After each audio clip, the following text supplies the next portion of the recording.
one of the things that I've taken from you over the years of following you and seeing everything you've gone through, the mindset you have is fucking incredible. And I gravitate to that because I tell, many of the athletes and the fans that come to the gym, it's all a mindset thing.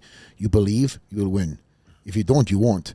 And you have this incredible confidence that comes out prior to the fight. Well, anyway, social media, right? Yeah. And I fucking love that.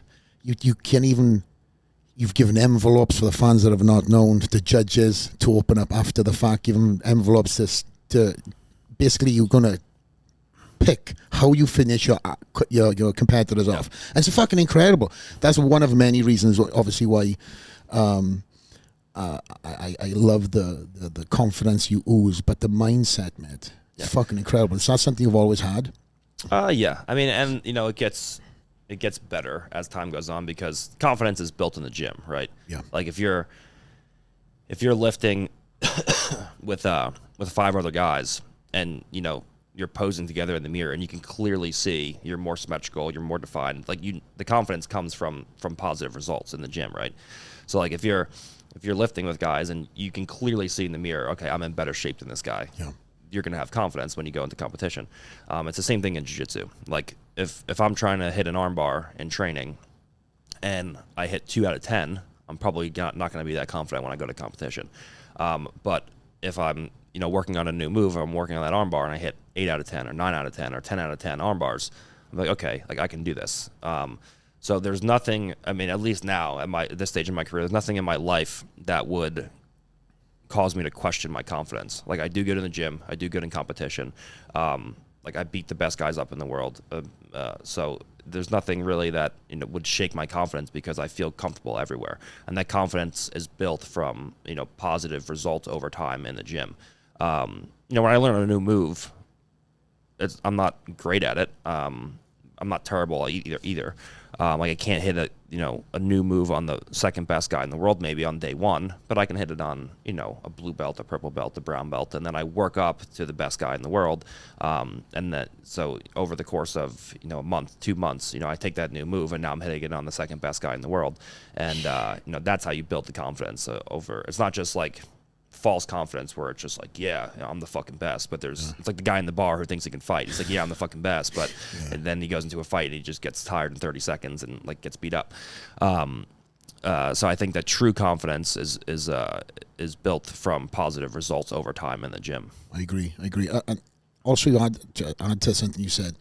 So you have your style, of course, and you're able to finish guys off probably with a few moves more than anything.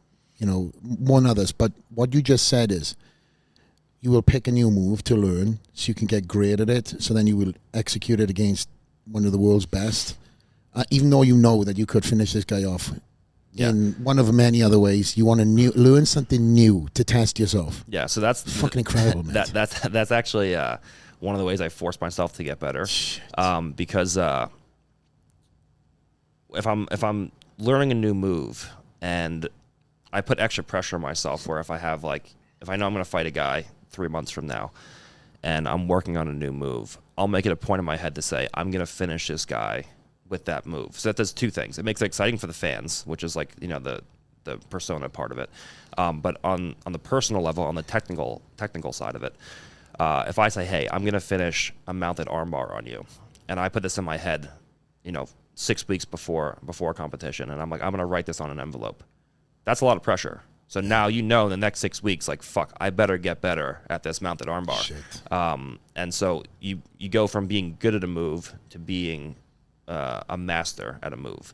And you work on the whole camp on one specific thing, and then that puts the pressure on you where you go into competition. You're like, okay, now I'm going to test it in competition. And you've been working on it the whole time. So every camp you hit a new peak, and you have like one new thing that you're like a master at now.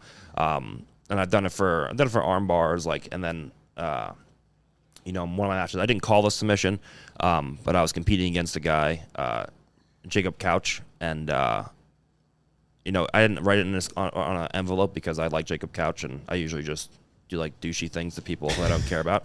So I hit a right arm bar from mount on Roberto Jimenez, but I never really had a very good left arm bar. So the whole camp, I was working on arm bars from mount on the left side. So I'm like, I went to the Jacob Couch match, and I'm like, I'm only going to arm bar him on his left arm from mount. And so I managed to go into S mount on the left side and get close to a left arm bar, but he tapped from the pressure beforehand. But like just stuff like that. Like I'm always looking for new ways to challenge myself, and that kind of forces me into a new avenue technically. Got you.